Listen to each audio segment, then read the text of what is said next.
У цьому відео я розкриваю секрети вишивання, здобуті власним досвідом. Ви дізнаєтесь простий спосіб виконання ажурної вишивки, яка перетворить звичайну тканину на повітряне мережево, та навчитесь легко заповнювати віконця красивими декоративними елементами. Лицьова сторона моєї вишивки. Закріплюю робочу нитку і виконую оберти, заповнюючи висоту стовпчика.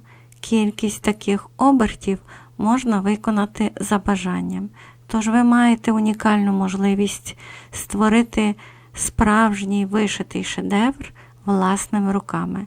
Цей майстер-клас ідеально підійде як для початківців, так і для тих, хто хоче вдосконалити свої навички. Я детально показую кожен крок до філігранного заповнення ажурної сітки.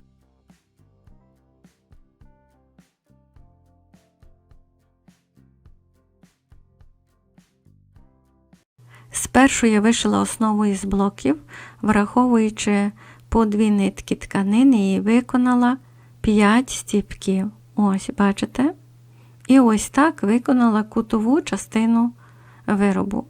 І з протилежного боку я виконала такі самі блоки, вишила по 5 стіпків і виконала ось такий ажурний шов, враховуючи для одного стіпка 1 нитку канви. Тоді ось ці нитки навпроти, 2 нитки, я розрізала їх і висмикнула. Для мого виробу я використовую звичайну канву кольору льон та бавовняні нитки. Проте цю вишивку можна виконати, підбираючи матеріали за бажанням. Моя порада: перед вишиванням поекспериментуйте на клаптику тканини, на якій маєте намір виконувати вишивку. Це цікавий і доволі простий метод, що додає вишивці вишуканого вигляду та стане чудовим декором для серветок, скатертин, рушників чи інших вишитих виробів. Зверніть увагу місце введення моєї голки, бачите? Тепер по діагоналі віконечка я протягую нитку, бачите? Виконую оберт. Виконую ще один. І знову зверніть увагу місце введення голки.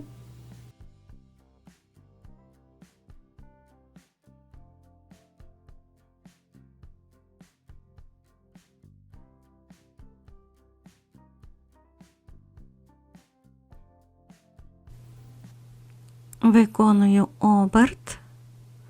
Знову виконую оберт. Ось бачите, кількість обертів теж виконуєте за бажанням.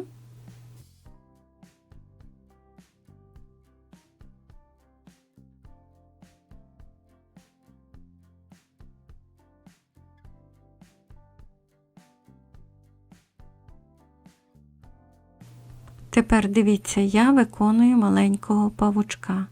Ось дивіться, виконую стібок. Бачите? Ще один стібок, бачите? Кількість таких стібків можна виконувати теж за бажанням. Все можна виконувати у довільній формі, підлаштовуючи до свого виробу. Протягую голку з робочою ниткою, теж тепер виконую оберт. Бачите?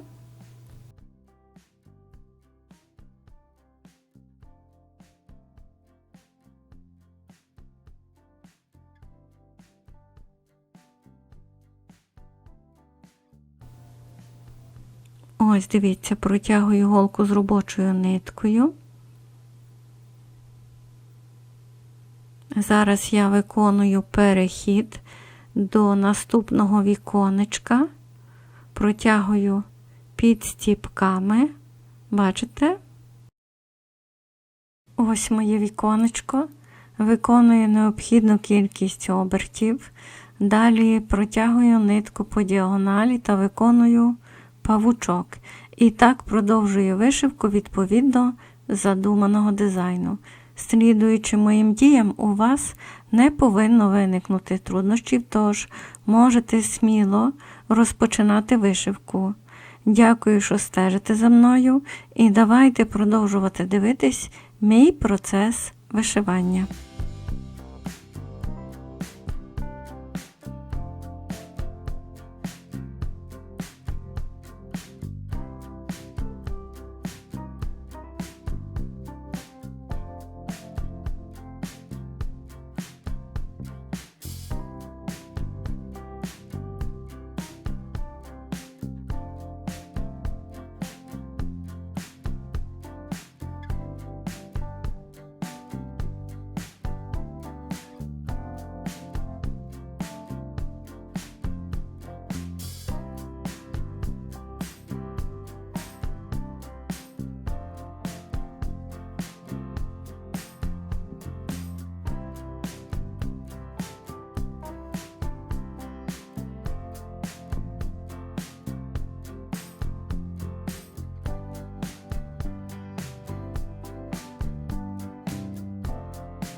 Ось як виглядає виконана вишивка. Я продовжую. Лицьова сторона. Закріплюю робочу нитку. Можете закріпити так само, як я, або по-іншому, як буде зручно. Тепер я виконую ще один гарний елемент, переплітаючи робочу нитку та настилаючи потрібну кількість стіпків. Бачите? Протягую голку з робочою ниткою і виконую настилки. Кількість таких настилів можна виконувати за бажанням у залежності від бажаного ефекту вишивки.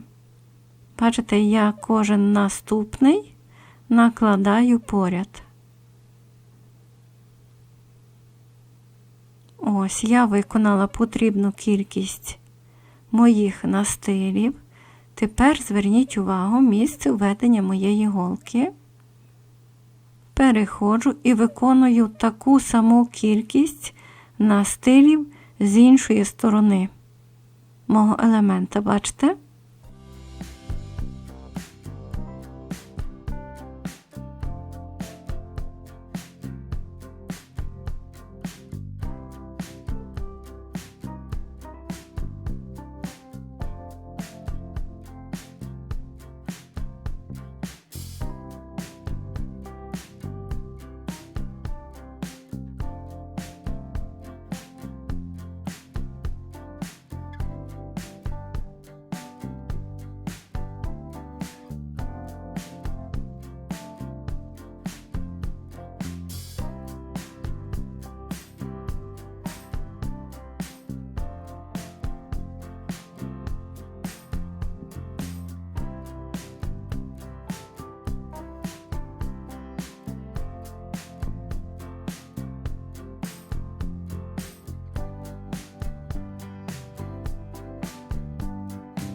Ось, тепер зверніть увагу, я виконала необхідну кількість настилів, протягую голку з робочою ниткою і переходжу до наступного віконечка.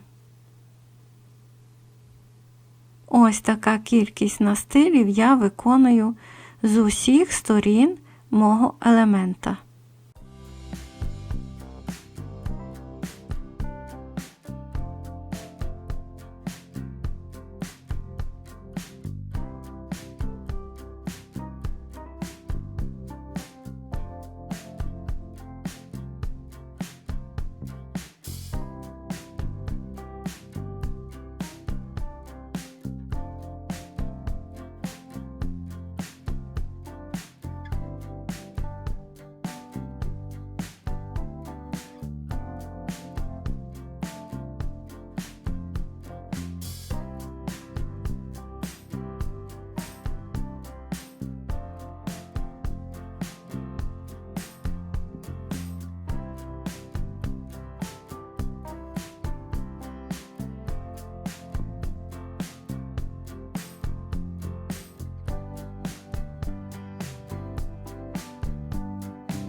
Тепер ще один етап.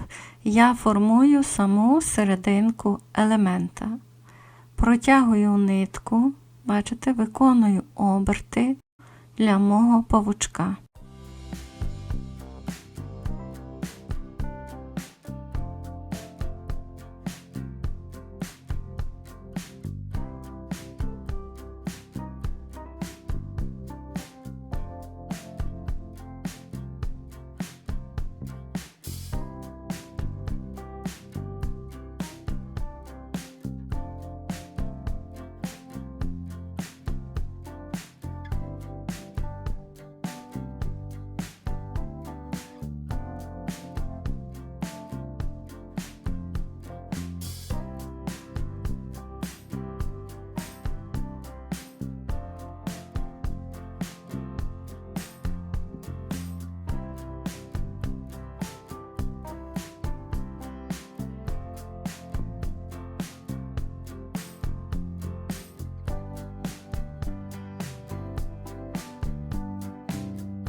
Надіюся, вам сподобався мій метод оздоблення.